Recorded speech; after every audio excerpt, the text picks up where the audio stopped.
teori peluang gitu. Maka berikut ini adalah tentang distribusi probabilitas. Nah, ini sebenarnya yang beberapa waktu lalu itu saya sampaikan kita perlu beberapa tabel yang akan kita pakai pada penyelesaian soal-soal distribusi tersebut.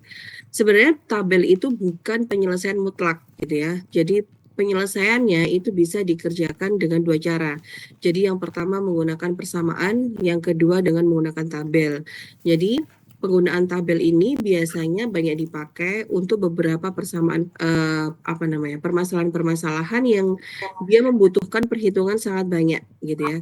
Jadi karena perhitungannya sangat kompleks dan banyak, maka dia akan lebih mudah kalau kita menggunakan tabel dibandingkan dengan menggunakan persamaan. Nah, dasar persamaan yang akan kita pakai itu nanti tidak jauh-jauh dengan kombinasi, permutasi, dan lain-lain, ya.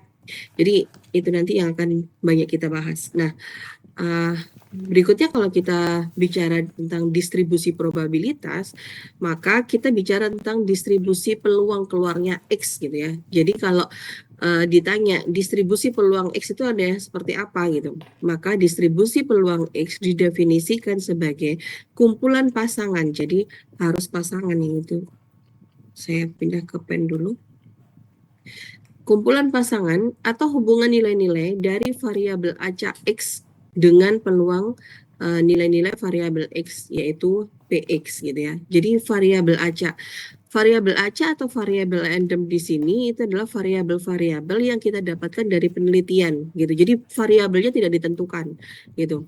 Jadi variabelnya adalah sebanyak sampel penelitian kita gitu. Misalkan sampel penelitian kita ada 20, maka variabel-variabel variabel acak yang bisa kita pakai itu adalah ke-20-nya. Jadi masing-masing sampel, masing-masing variabel acak tersebut mempunyai kemungkinan yang sama, mempunyai peluang yang sama untuk digunakan sebagai sampel dalam perhitungan distribusi probabilitas. Nah, itu. Jadi untuk distribusi probabilitas yang digunakan adalah variabel acak atau variabel random gitu ya. Jadi contohnya adalah pelemparan koin. Misalkan pelemparan koin ini ada 50 kali gitu. Maka ada 50 kali hasil entah itu gambar atau angka yang dihasilkan. Misalkan ketemunya adalah 50-50 gitu ya, 2.500 gambar, 2.500 angka. Maka ke 2.500-nya tersebut baik angka maupun gambar mereka punya peluang yang sama untuk dijadikan sebagai ruang sampel gitu. Nah, distribusi peluang itu dibedakan menjadi dua, ada yang disebut sebagai distribusi diskrit dan distribusi kontinu. Kita bahas satu persatu. Untuk distribusi peluang diskrit, maka kita akan punya istilah atau didefinisikan sebagai distribusi peluang yang ruang sampelnya mengandung variabel acak yang ditentukan dari nilai-nilai titik sampel yang berhingga banyaknya atau anggota yang banyaknya sebanyak bilangan bulat gitu ya. Jadi dia harus bilangan bulat kalau distribusi peluang diskrit gitu. Jadi intinya dia nilai-nilainya itu harus dalam bentuk bilangan bulat. Jumlahnya harus misalkan 2.500, 10, 20, 30, 50 gitu ya, bukan 50,5 atau mungkin 53/4 itu nggak bisa dipakai gitu. Jadi untuk peluang diskrit maka yang dipakai adalah dalam bentuk bilangan bulat. Nah, macamnya ada apa saja? Macamnya ada 3 macam. Yang pertama kita sebut dia sebagai distribusi binomial gitu, atau juga biasa disebut sebagai distribusi normal. Ada juga distribusi hipergeometrik atau distribusi Poisson ya. Oke, kita akan lihat satu persatu. Nah, apa bedanya dengan distribusi peluang kontinu? Kalau peluang kontinu, maka bedanya adalah titik sampelnya itu di sepanjang garis bilangan real. Jadi kalau kita punya bilangan real itu mencakup apa saja? Mulai dari pecahan, desimal, bilangan 0, kemudian bilangan bulat negatif, bulat positif, itu sangat memungkinkan dipakai gitu ya. Macamnya ada distribusi normal atau distribusi Z, distribusi T atau distribusi student dan distribusi F gitu.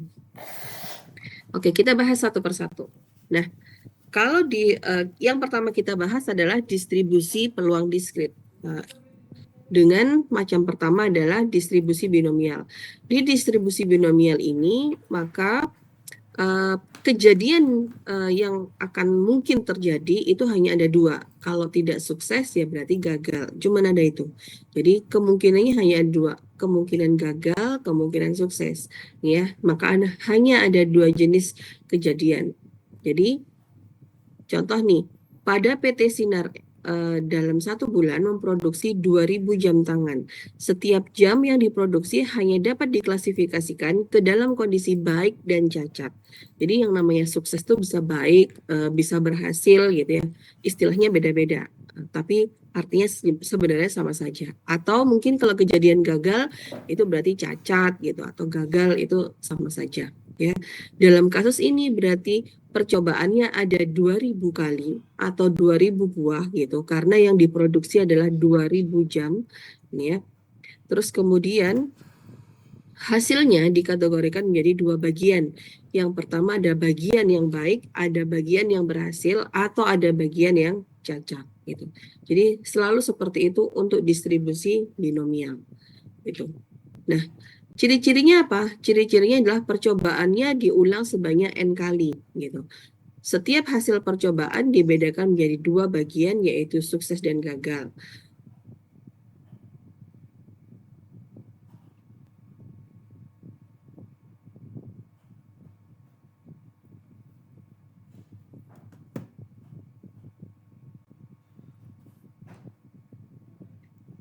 Ini yang nge-lag siapa?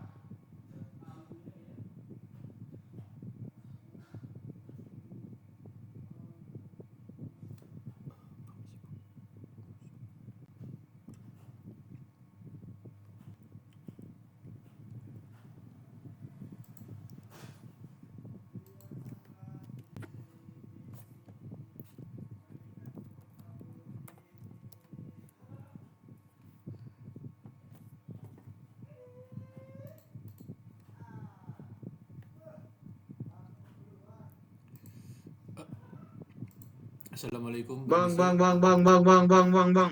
Guys, nge-lag guys. Nge-lag tuh. Halo, bang. Bah, selesai kita. Ayo log out. Coba sup. Login.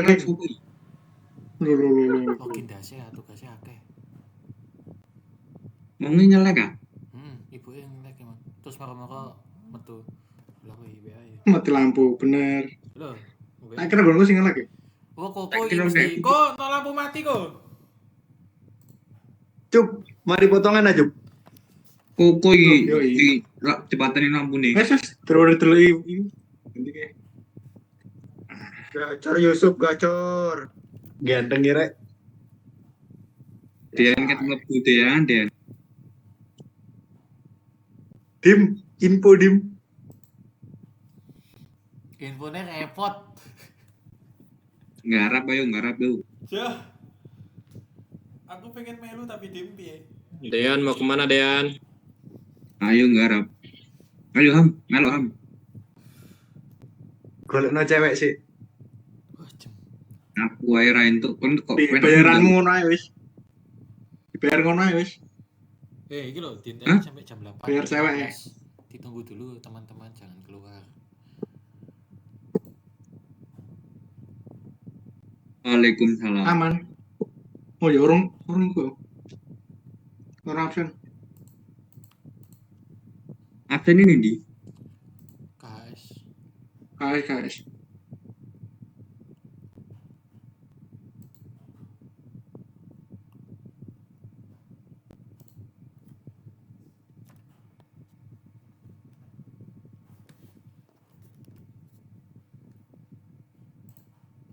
Saya lanjutkan terlebih dahulu.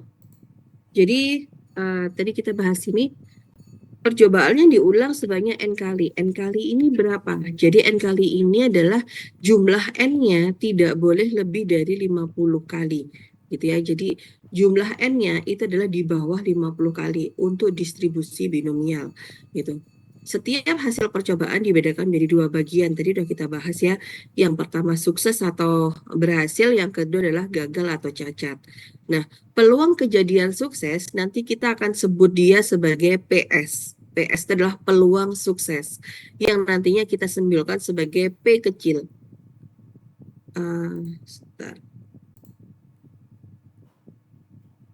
Ya, untuk kejadian sukses itu akan kita simbolkan dengan P kecil, sedangkan kejadian gagal itu nanti akan kita simbolkan dengan PG atau kejadian gagal itu adalah sama dengan G. Gimana? Adalah tetap setiap kali percobaan diulang, gitu ya. Jadi peluangnya adalah tetap setiap kali percobaan itu akan diulang, gitu. Jadi kalau seandainya kita melakukan penelitian, dulu kita udah bahas bahwa yang namanya penelitian itu akan baik kalau penelitian tersebut dilakukan 2 kali atau 3 kali percobaan, gitu ya. Jadi supaya justifikasi penelitiannya hasilnya itu bukan justifikasi personal.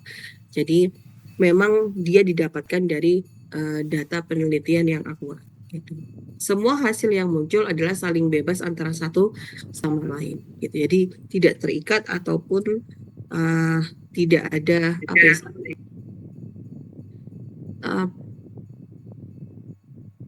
tidak saling berhubungan. Gitu ya. Ini contoh saya punya ada penelitian.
Ya, judulnya adalah pengaruh kuat arus dan ketebalan plat baja ST41 pada pengelasan SMAW terhadap kekuatan tarik dan mikrostruktur. Nah, kalau kita lihat dari judul tersebut, maka kita dapat beberapa data. Yang pertama, kita punya variabel bebasnya. Itu adalah sudah pasti kalau di sini di belakangnya pengaruh, itu sudah pasti dia disebut sebagai variabel bebas. Maka variabel bebasnya ini adalah sebentar. Variabel bebasnya di sini itu adalah yang pengaruh kuat arus dan pengaruh kuat arus dan ketebalan plat baja ST41.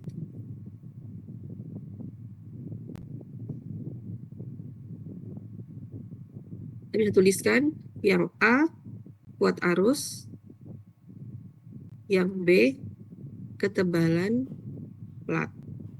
Oke. Yang menjadi variabel tetap itu adalah yang pertama jenis bajanya. Jenis baja yang dipakai adalah ST41. Kemudian yang kedua jenis pengelasan. Jenis pengelasannya adalah SMAW. Ya. Boleh juga misalkan ditambahkan dengan posisi pengelasan. Misalkan yang paling mudah 1G, ya. Nah, mungkin variabel tetap yang akan kita pakai ini. Jadi ada lagi misalkan jenis elektroda. Ya. Nah, sedangkan kuat arusnya itu kita pakainya misalkan yang lebih banyak itu kuat arus. Jadi tidak tidak masalah kuat arus itu atau ketebalan plat, ini kita pilih salah satu yang dia kita buat variasinya lebih banyak dibandingkan dengan yang lain, itu diperbolehkan. Contohnya di sini ada 80 ampere, 90 ampere, 100 ampere, 110 ampere, 120 ampere. Kenapa dia lompat ya?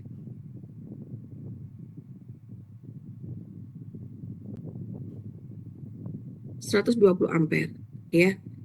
Lalu ketebalannya kita mau pakai 3 mili dan 10 mili. Contohnya seperti ini. Nah, boleh bentuknya seperti ini. Jadi yang isinya kuat arusnya itu ada 5 titik gitu ya. Kenapa 5 titik? Untuk mendapatkan kecukupan data gitu. Jadi minimal itu bisa 4, bisa 5 gitu. Kalau 3 jangan. Kalau 3 itu kurang. Jadi justifikasinya masih masuk jadi justifikasi personal kalau cuma 3 titik gitu.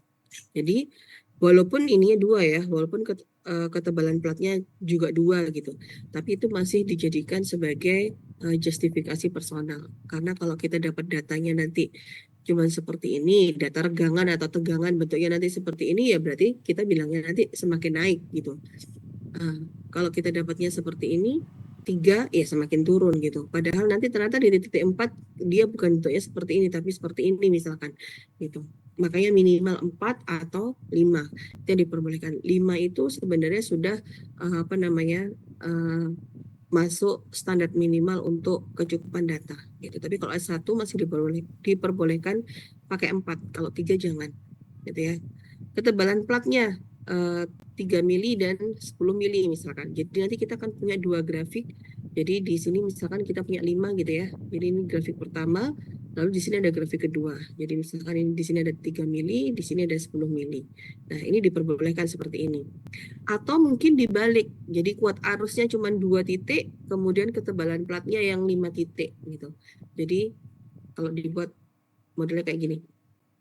Kuat arusnya misalkan diambil yang paling rendah sama yang tinggi gitu ya. Terus kemudian ketebalan platnya kita bisa pakai 3 mili, 5 mili, 8 mili, 10 mili, 12 mili. Contohnya ini gitu. Diperbolehkan seperti ini. Jadi boleh pilih salah satu mau pakai yang pertama atau mau pakai yang kedua, itu sama saja. Apakah hasilnya sama? Beda jelas gitu ya, karena kita nanti lihatnya akan berbeda gitu. Kalau di sini nanti kita lihatnya adalah pengaruh kuat arus di ketebalan plat 3 mili dan 10 mili. Kalau di sini kita akan lihat ketebalan plat di kuat arus 80 ampere dan 110 ampere gitu. Jadi sudut pandangnya berbeda gitu. Dalam satu macam penelitian itu sangat mungkin ada beberapa macam sudut pandang gitu. Jadi penentuan sudut pandang diperoleh dari mana? Diperoleh dari penentuan variabel-variabel yang akan kita pakai. Jadi kalau variabel bebasnya itu dia penggunaannya berbeda antara contohnya seperti 1 atau 2 itu pasti udah beda. Atau mungkin contoh ketiga pakainya adalah kuat arusnya ada 5 titik, ketebalannya 5 titik, boleh nggak? Boleh, sama saja gitu. Jadi sangat diperbolehkan seperti itu gitu ya. Jadi kalian bisa pilih salah satu mana yang kira-kira menguntungkan. Menguntungkan itu dalam segi perolehan data yang didapat ya gitu. Karena nanti kita akan hitung kira-kira berapa jumlah sampel yang kita butuhkan. Oke, berikutnya yang belum kita tulis adalah variabel terikat. Variabel terikat sudah jelas. Kalau di sini variabel terikat yang akan kita pakai adalah Aden. Aden adakah? Ada, Bu. Ada. Oke, kira-kira variabel terikat apa yang kita pakai? Variabel terikat, Bu. Iya.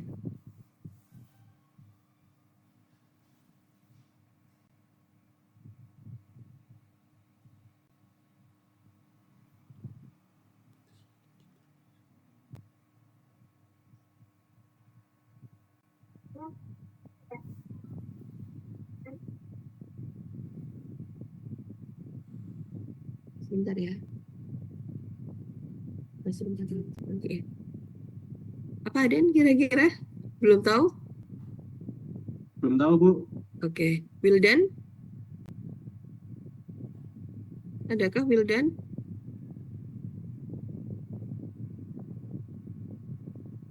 Nggak ada. Ramadhani?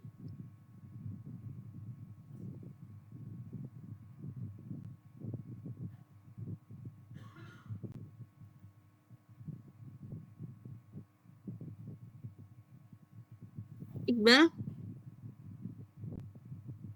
Ini nggak ada semua atau gimana ya? Iqbal adakah? Iqbal siapa, Bu? Iqbal Haliki. Bukan.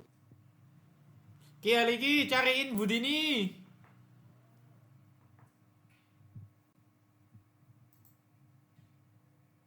Loh, nggak ada lagi?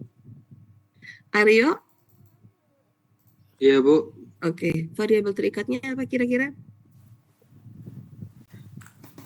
Variabel terikatnya eh,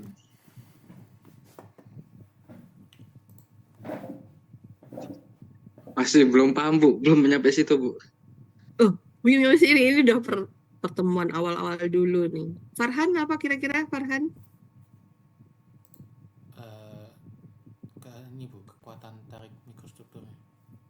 Kekuatan tarik dan mikrostruktur. Tinggal apa yang sudah ada, yang ada di judul tapi yang belum kita masukkan itu adalah variabel terikat. Dan itu biasanya tidak selalu ada di belakang, tapi biasanya terhadap apa gitu. Kalau terhadap apa berarti dia menunjukkan nilai yang diminta itu adalah nilai apa gitu ya.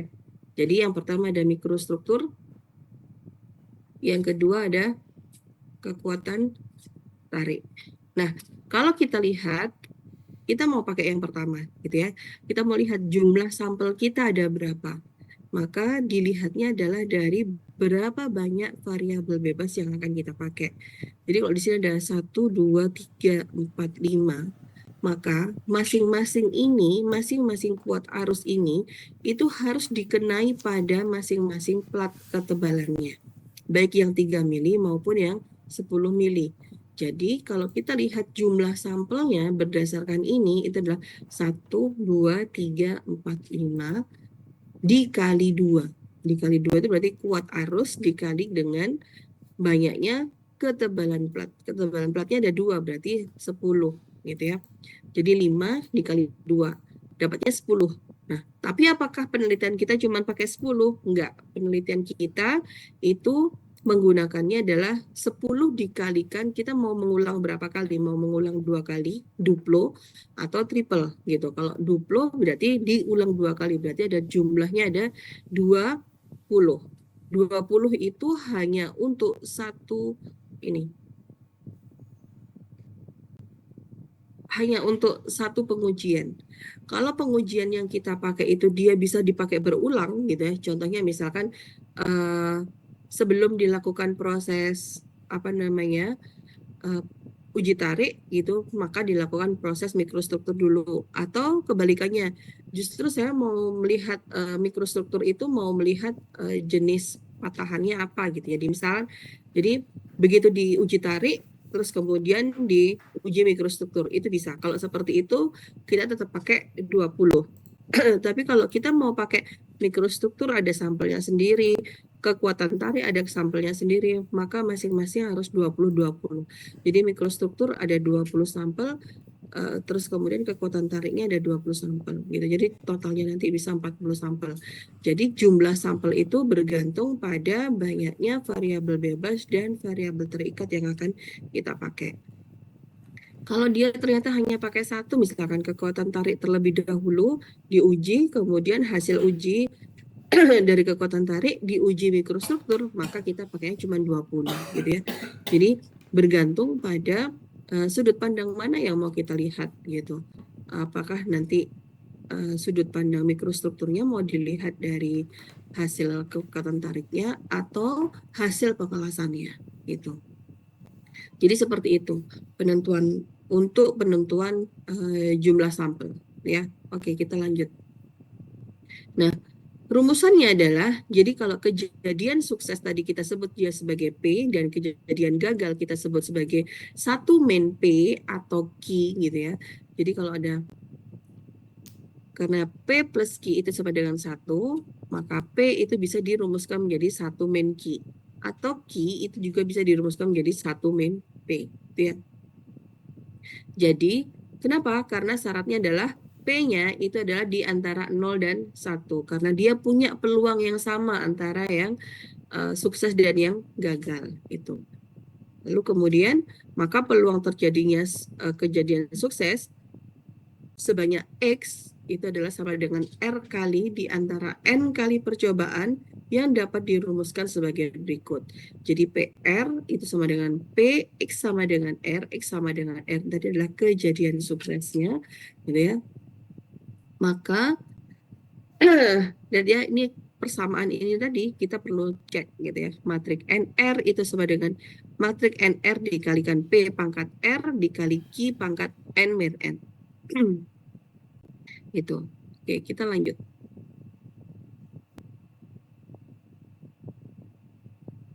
Oke.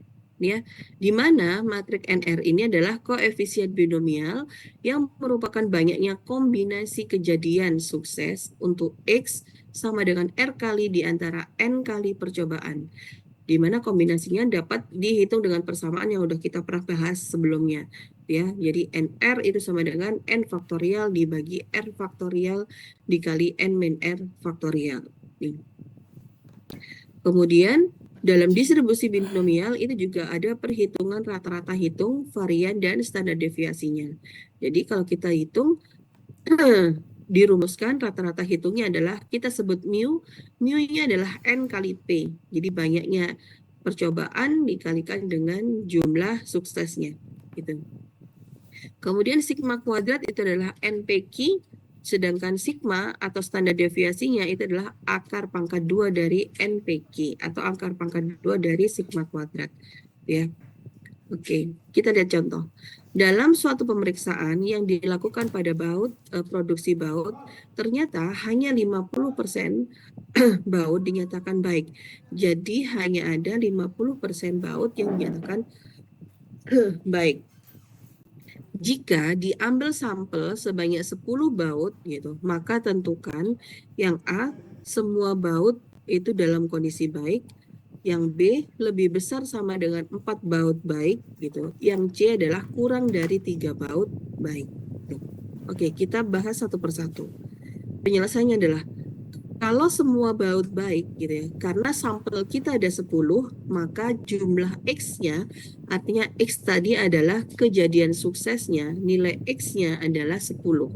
Maka kita bisa tuliskan PX sama dengan 10 adalah sama dengan NR tadi adalah N-nya jumlahnya 10, R-nya jumlahnya 10, 0,5 dapatnya dari 50% kejadian sukses tadi ya. 50% baut dinyatakan baik, itu maka kita tulisnya 0,5 pangkat 10 dikali 0,5 pangkat 0. Kenapa pangkat 0? Karena nih lihat persamaan umumnya tadi adalah N min R. N-nya tadi ada 10, R-nya sama dengan 10. Maka 10 dikurangi 10 sama dengan 0. Ya. Maka kita dapat persamaannya 10-10 tadi, matrik 10-10 ini kita buat kombinasinya dulu. 10 faktorial dibagi 10 faktorial dikali 10 min 10 faktorial sama dengan 1. Maka kita tinggal masukkan persamaannya P X sama dengan 10 itu adalah sama dengan 1 dikali 0,5 pangkat 10 dikali 0,5 pangkat 0 sama dengan 0,001. Ini ya. Oke. Berikutnya. Jadi kalau seandainya semua baut baiknya 10 gitu ya, semua baut baik gitu, X-nya sama dengan 10, maka kita akan dapatkan nilai distribusi binomialnya adalah 0,001. Bagaimana kalau seandainya kita punya lebih besar sama dengan 4 baut baik? X-nya lebih besar sama dengan 4. Jadi mulai dari 4 bisa 4 yang baik, bisa 5, bisa 6, sampai bisa 10 gitu ya. Gitu. Nah, sekarang kita lihat. Kalau di sini X-nya lebih besar sama dengan 4 gitu ya. X lebih besar sama dengan 4, maka yang punya kemungkinan baik itu adalah 4 baut, 5 baut, 6 baut, 7 baut, 8 baut, 9 baut. Gitu. Nah, tapi di sini kenapa yang dipakai adalah 1 min P0 ditambah P1 ditambah P2 ditambah P3. Nih, kalau seandainya kita lihat 1 min P itu tadi adalah kita punya persamaan ya. P ditambah Q itu sama dengan 1. Gitu. Maka Q itu adalah sama dengan 1 dikurangi P. gitu. Nah, P-nya apa aja nih? P-nya yang sangat mungkin tidak termasuk dalam yang ini tadi, itu adalah yang mulai dari 0, 1, 2, 3. Jadi artinya yang gagal itu adalah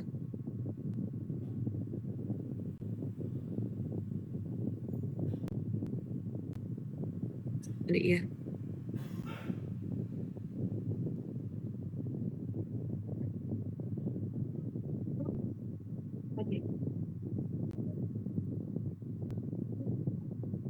Sebentar ya. Kakak minta tolong sama kakak.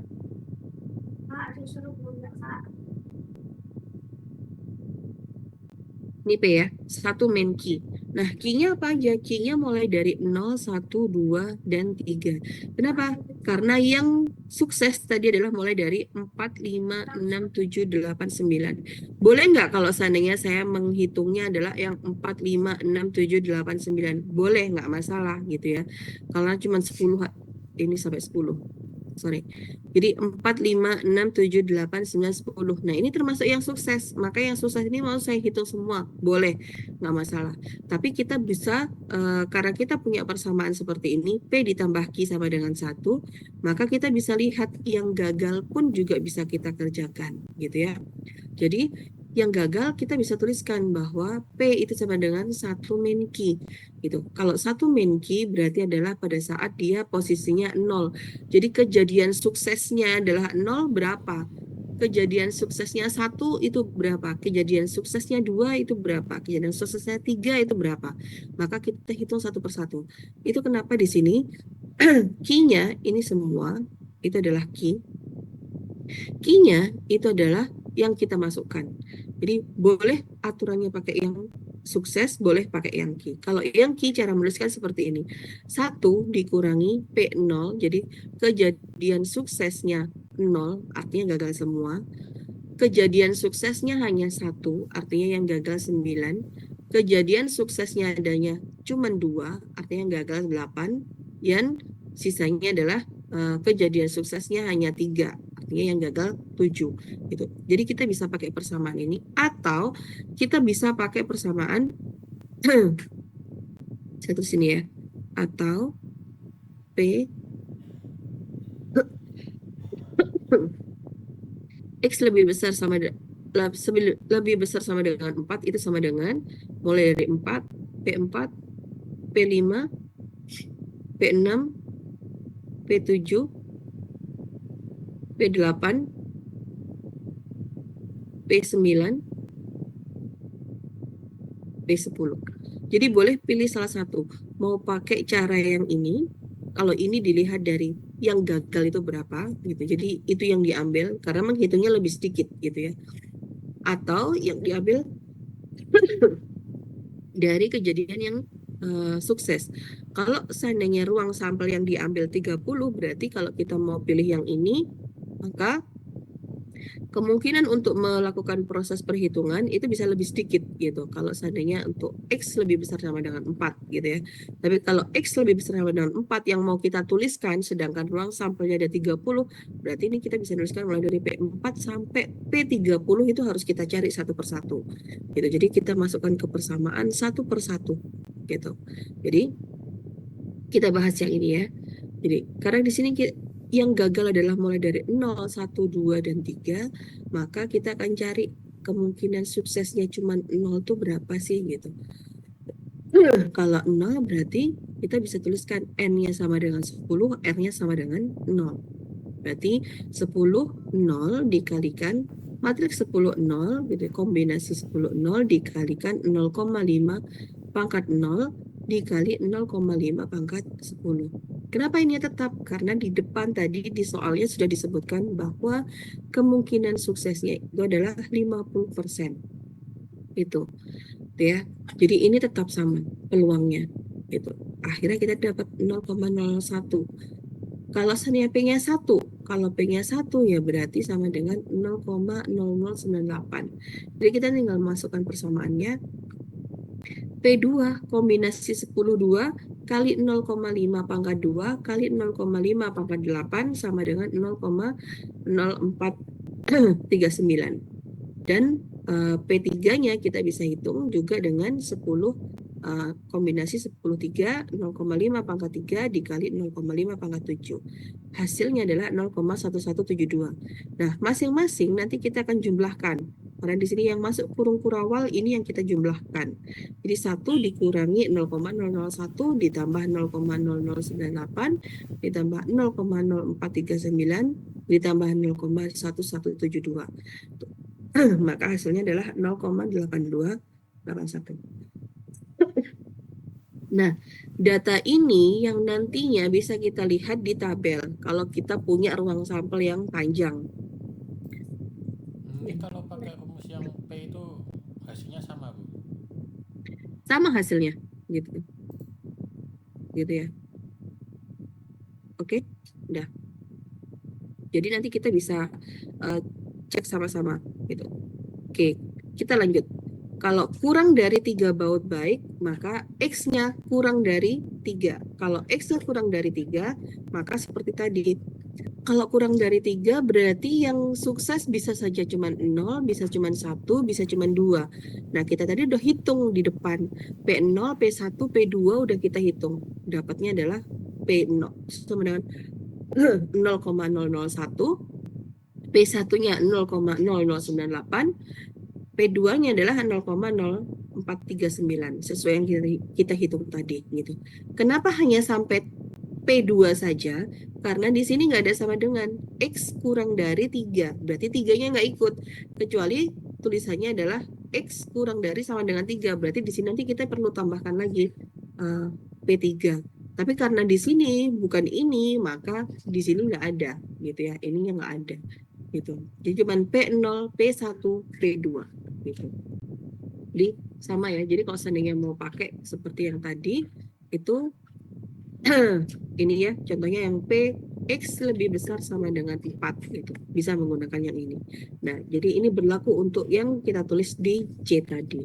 Gitu. Kalau X-nya kurang dari 3, maka yang akan kita tuliskan adalah semua kejadian yang di bawah 3, yang kemungkinan suksesnya adalah di bawah 3.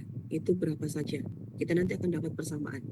Lagi-lagi untuk P0, P1, P2 itu juga bisa kita dapatkan di tabel kita, gitu ya. Oke, lanjut. Kalau dicari rata-rata hitungnya, karena persamaannya tadi adalah mu sama dengan N kali P, maka kita akan dapatkan nilainya mu sama dengan 10 dikalikan 0,5. N-nya tadi adalah jumlah percobaan, P-nya tadi adalah peluang kejadian suksesnya. Sehingga 10 dikalikan 0,5 sama dengan 5. Sedangkan untuk variannya atau sigma kuadratnya, itu kita akan dapat nilai NPQ. Q-nya dapatnya kok 0,5 juga karena P-nya adalah 0,5, maka Q-nya pasti 0,5. Kalau P-nya sudah diketahui tadi misalkan 75%, ya berarti Q-nya tinggal 1 min P, jadi 0,25%. 0,25 bukan, atau 25%, gitu ya. Ketemunya 2,5, sedangkan standar deviasinya atau sigmanya itu adalah ketemunya 1,58. Itu. Berikutnya adalah distribusi hipergeometrik. Ya, jadi setiap percobaan statistik, keluaran yang telah dihasilkan objeknya selalu dikembalikan sehingga probabilitas setiap percobaan peluang seluruh objek itu memiliki probabilitas yang sama. Dalam pengujian kualitas suatu produksi, maka objek yang diuji tidak akan diikutkan lagi dalam pengujian selanjutnya. Dapat dikatakan objek tersebut tidak dikembalikan. Probabilitas kejadian suatu objek dengan tanpa dikembalikan disebut sebagai distribusi hipergeometrik. Ya. Oke, kita lihat karakteristiknya apa saja. Jadi kita akan punya beberapa persamaan gitu ya, atau simbol-simbol. Yang pertama, sebuah sampel random berukuran N diambil tanpa pengembalian dari N item. N item, kalau N-nya besar, N besar itu adalah populasi. Sedangkan N kecil itu adalah sampelnya. Gitu. K dari N item dapat diklasifikasikan sebagai sukses. Jadi K itu dianggap sebagai kejadian suksesnya. Gitu. Dan N min K-nya disebut sebagai kejadian gagal. Jadi kejadian sukses kita akan tuliskan dengan K dan kejadian gagalnya adalah N min K. Gitu ya. Sedangkan X itu menyatakan sampel. Kalau yang di ini di sini karena dia pakai N besar, maka dia adalah kejadian sukses pada saat dihitungnya dari populasi. Kalau X itu dihitungnya dari jumlah sampelnya, gitu. Jadi X menyatakan banyaknya sampel sukses yang terambil, dan N-X menyatakan banyaknya sampel gagal. Lihat ya, di sini N pakai N kecil berarti dia menunjukkan sampel, sedangkan di sini N besar dia menunjukkan populasi. Tuh. Maka persamaannya kita bisa tuliskan PX sama dengan PX besar sama dengan X. PX tadi ya, X besar tadi adalah kejadian suksesnya, sedangkan X-nya ini adalah menyatakan sampel yang sukses. Adalah kombinasi KX dikali kombinasi N min K, N min X dibagi dengan kombinasi NN. Gitu ya, N besar, N kecil, berarti populasi dan sampel. Atau ini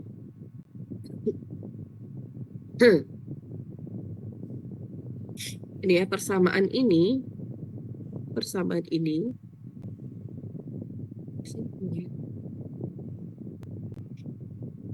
simbol ini dapat kita tuliskan menjadi hipergeometrik X, N, K.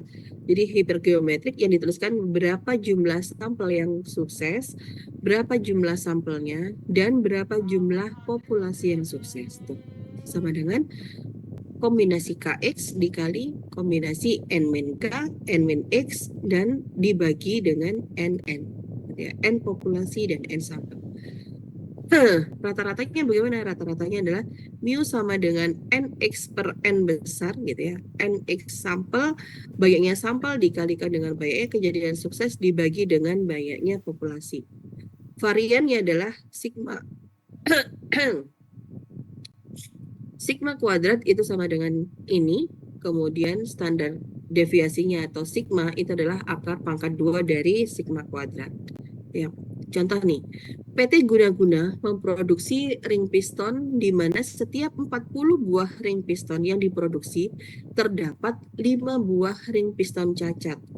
Jika dalam suatu pemeriksaan yang menggunakan sampel berukuran 4 buah ring piston, tentukan peluang terdapatnya 2 buah ring piston cacat, yang B terdapat minimal 2 buah ring piston cacat, yang C terdapat kurang dari 3 buah ring piston cacat. Ya. Nah, yang pertama, kalau terdapat 2 buah ring piston cacat, maka kita akan tuliskan X kecilnya adalah sampelnya, tadi adalah jumlahnya ada 4 gitu ya. Yang sukses berapa? Yang sukses 2. Maka dituliskan X sama dengan 2. Maka kita bisa tuliskan P X sama dengan 2, itu adalah sama dengan 5. Nih ya, di sini terdapat 5 buah ring piston cacat gitu ya.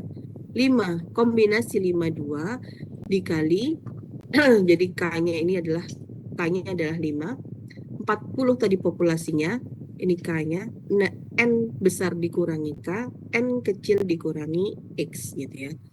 Jadi 52 kombinasi 52 dikali kombinasi 40 min 5, 4 min 2 dibagi dengan kombinasi 44 gitu. 44 adalah banyaknya populasi dan banyaknya sampel.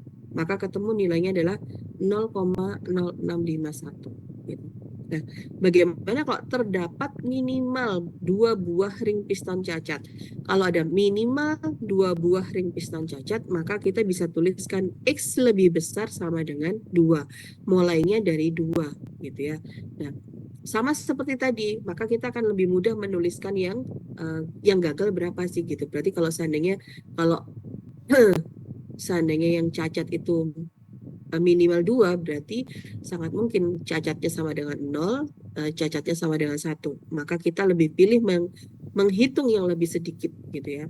Jadi PX lebih besar sama dengan 2 itu adalah sama dengan 1 dikurangi P0 ditambah dengan P1. Maka PX0 sama PX1 itu kita harus hitung satu persatu seperti yang tadi kita lakukan di distribusi binomial tadi. Gitu. Kita dapat persamaannya, maka PX lebih besar sama dengan 2 adalah sama dengan 1 dikurangi 0,5729 ditambah 0,3581. atau sama dengan 0,0690. Nah, bagaimana yang C? Kalau yang C terdapat kurang dari 3 buah ring piston cacat. Kurang dari 3 buah ring piston yang cacat. Berarti kalau 3 buah minimal 3, kurang dari 3 berarti mulai dari 0, 1, dan 2 gitu ya. Maka kita bisa tuliskan P0, P1, dan P2. Ketemu nilainya, kalau dari persamaan ini sebenarnya P0, P1, P2 udah kita hitung semua gitu ya. Jadi kita tinggal masukkan persamaannya ketemu 0,9961. Itu untuk distribusi hipergeometrik. Yang terakhir adalah distribusi Poisson. Distribusi Poisson ini sebenarnya adalah pendekatan kalau seandainya kita mengerjakan dengan distribusi binomial tuh nggak ketemu hasilnya. Gitu. Biasanya kenapa? Karena jumlah sampel yang kita punya itu sangat besar atau lebih dari sama dengan 50. Jadi batasnya adalah paling nggak 49. Yang 40 itu udah masih bisa pakai distribusi binomial. Tapi kalau sudah 50 itu disarankan pakai distribusi Poisson gitu. Karena sangat mungkin pada jumlah n yang besar itu nilai p-nya itu sangat kecil gitu. Kalau seandainya nilai p-nya ternyata sama, misalkan 50%, karena dia 50% itu termasuk besar ya. Yang kecil tuh contohnya misalkan cuman 5%, cuman 10%, itu udah masuk kecil. Tapi kalau kalau masih 50% masih bisa dipakai dengan distribusi binomial, tapi kalau sudah sangat kecil sekali seperti tadi yang 5%, 7%, 8%, 9%, 10%, itu maksimal 10%. Itu bisa pakai distribusi Poisson karena nilai P-nya sangat kecil sekali. 0,00 gitu ya. 0,005, 0,05 itu sudah pakai yang distribusi Poisson. Jadi pendekatannya adalah seperti itu. Nah, kita nanti akan menggunakan kejadian sukses itu menggunakan persamaan yang pakai bilangan Euler juga gitu ya. Jadi bilangan Eulernya akan kita pakai di persamaan. Oke, kita lihat diagramnya seperti ini.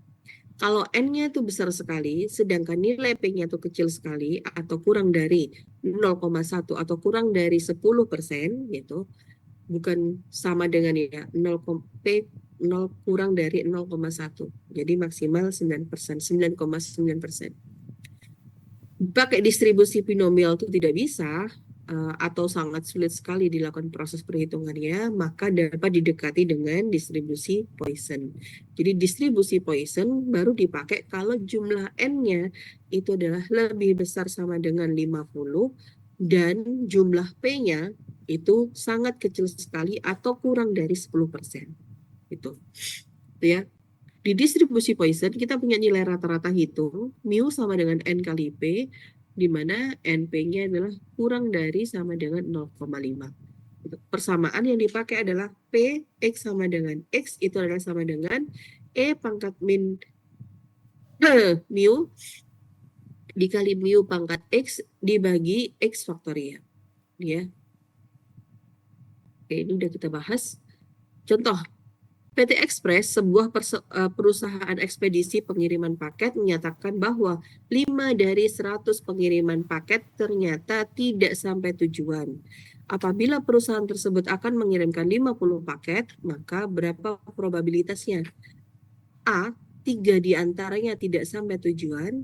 B, maksimum 4 tidak sampai tujuan. C, antara 5 sampai 7 tidak sampai ke tujuan. D, minimum 48 sampai tujuan. Ya, jadi kita ketahui tadi kita punya nilai P sama dengan 0,05. Dapatnya dari mana? Dari ini. 5 dari 100 paket yang ternyata tidak sampai tujuan. Maka kita dapat P-nya adalah 0,05. N yang dipakai bukan yang 100, tapi N yang dipakai adalah yang 50. Kenapa? Karena di sini apabila perusahaan tersebut akan mengirimkan 50 paket, berarti ini yang dipakai sebagai sampel. Maka mu-nya bisa kita hitung langsung gitu. Karena mu-nya adalah N kali P, maka kita tinggal masukkan 0,05 kalikan 50 sama dengan 2,5 ya. Misalkan nilai X adalah banyaknya paket yang tidak sampai ke tujuan. Jadi kita perlu misalkan nilai X adalah banyaknya paket yang tidak sampai ke tujuan, maka untuk X sama dengan 3, kita tinggal masukkan PX sama dengan 3 itu adalah sama dengan E pangkat min 2,5 kali 2,5 pangkat 3 dibagi 3 faktorial. Ini ketemu nilainya adalah 0,2138. Yang B, untuk X, yang B tadi soalnya adalah maksimum 4 tidak sampai tujuan. Maksimum 4 tidak sampai tujuan. Gitu ya. Jadi yang nggak sampai tujuan dari 50 tadi cuma 4 gitu. Berarti mulai dari kemungkinannya mulai dari 0, 1, 2, 3, 4. Maka kita akan tuliskan satu persatu. PX sama dengan 0, PX sama dengan 1, PX2, PX3, PX4 gitu. Berapa nilainya? Kita hitung satu persatu seperti tadi, ketemu nilainya. Ya. Antara 5 sampai 7 tidak sampai tujuan. Ya, antara 5 sampai 7 tidak sampai tujuan. Jadi kalau dituliskan bentuknya kayak gini. Sehingga 5 dan 7-nya ikut ya. Sama seperti tadi masih masuk tujuan. Tinggal ketemu nilainya adalah 0,1046. Terus kemudian minimum 48 sampai ke tujuan. Kalau kita ngitung 48 itu terlalu banyak gitu ya, maka kita hitungnya yang sisanya gitu. X sama dengan 0, 1, 2 gitu. PX sama dengan 0, PX sama dengan 1, PX sama dengan 2. Ketemu nilainya ini. Loh, kenapa kok nilainya itu bukan menggunakan seperti yang tadi 1 min PX0, PX1, PX2 gitu. Ingat ya, tadi di awal yang kita misalkan sebagai kejadian sukses adalah banyaknya paket yang tidak sampai. Kenapa? Karena perhitungannya lebih sedikit gitu. Jadi kita boleh boleh memisalkan kejadian sukses mana yang kita anggap sebagai sukses, mana yang kita anggap sebagai gagal atau cacat, supaya perhitungan yang kita selesaikan itu nggak terlalu banyak gitu. Kenapa? Karena kita pakai persamaan. Kecuali kita mau pakai tabel. Kalau mau pakai tabel, kita udah tinggal lihat di tabelnya, gitu ya. Tinggal lihat di tabel, dengan nanti akan dapat nilai-nilai tersebut gitu. Nah, karena yang tadi kita anggap sebagai kejadian sukses, nilai X kecilnya tadi adalah kejadian sukses, tadi adalah yang tidak sampai, maka kita nulisnya seperti ini. Tapi akan berbeda kalau seandainya yang kita anggap sebagai kejadian sukses adalah paket yang sampai. Kalau yang sampai itu minimal seperti itu, maka kita nulisnya nggak boleh seperti ini, tapi nulisnya adalah 1 min PX0 ditambah PX1 ditambah PX2 gitu. Bedanya di situ. Ya, jadi bergantung pada pemisalan yang kita pakai untuk menentukan kejadian mana yang jadi kejadian sukses dan kejadian mana yang jadi kejadian gagal. Oke. Oke, seperti itu pertemuan hari ini.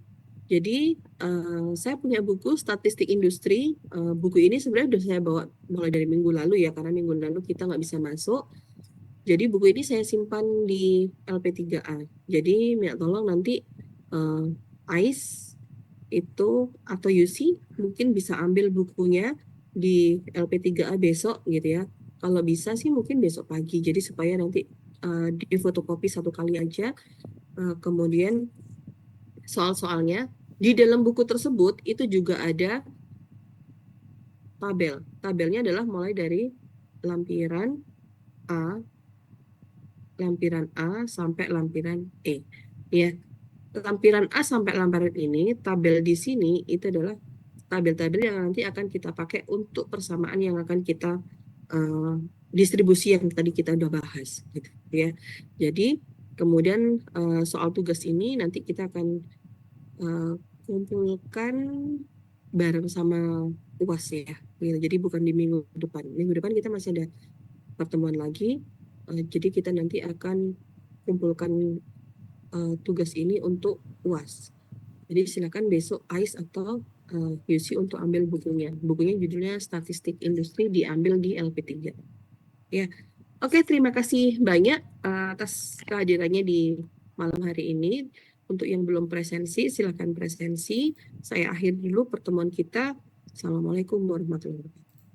Waalaikumsalam. Waalaikumsalam warahmatullahi wabarakatuh. Terima kasih, Bu. Oke, Terima kasih, Bu. sama-sama.